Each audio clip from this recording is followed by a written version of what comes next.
অন্যদিকে ভবানীপুরে দায়িত্বে থাকা 3 সরকারি কর্মীকে সাসপেন্ড।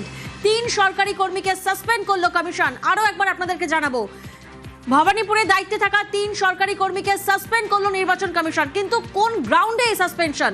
সোমরাজ প্রতিনিধি আমাদের সঙ্গে রয়েছেন। সোমরাজ, কি জানা যাচ্ছে? দেখো, ভবানীপুর বিধানসভার 3 জন এই সরকারি আধিকারিক তারা দায়িত্বে ছিলেন। মূলত ফ্লাইং স্কোয়াড টিমের দায়িত্বে ছিলেন এই 3 সরকারি আধিকারিক।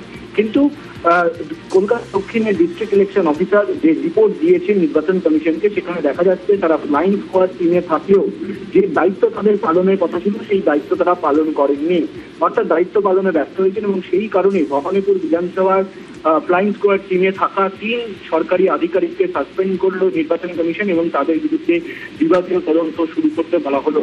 বিশেষ করে যেটা দেখা যাচ্ছে যে নির্দেশিকা জারি করা হয়েছে, সেখানে বলা হচ্ছে যে এক্সপেন্ডিচার অবজারভার অর্থাৎ আয় ব্যয় পর্যবেক্ষক যে রিপোর্ট পাঠিয়েছে তার নিরিখেই এই 3 সরকারি আধিকারিককে সাসপেন্ড করার সিদ্ধান্ত নেওয়া হয়েছে।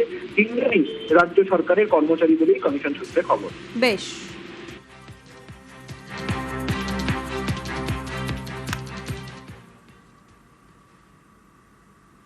কলকাতা এয়ারপোর্টে হয়রানির অভিযোগ, রানওয়েতে আটকে রাখার অভিযোগ মমতা বন্দ্যোপাধ্যায়ের।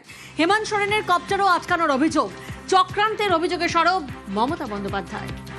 এত non cooperation from each and every corner. আজকেও রানওয়েতে আমাকে এয়ারপোর্টে আমি যখন ফিরছিলাম তখন আমাকে ইচ্ছা করে আধ ঘন্টা আটকে রাখলো। মিটিংয়ে এখানে এসে পৌঁছতেই পারতাম না। পুরো বিজেপি সব জায়গা কবজা করে রেখে দিয়েছে। যত গভর্নমেন্ট অফ ইন্ডিয়ার এজেন্সি আছে, সে রেল বলুন প্লেন বলুন, পারমিশন দেবে, পারমিশনটা পর্যন্ত দিচ্ছে না। কালকে হেমন্ত সোরেন ঝাড়খণ্ডের চিফ মিনিস্টার, তার হেলিকপ্টারও 40 মিনিট আটকে রেখে দিয়েছিল।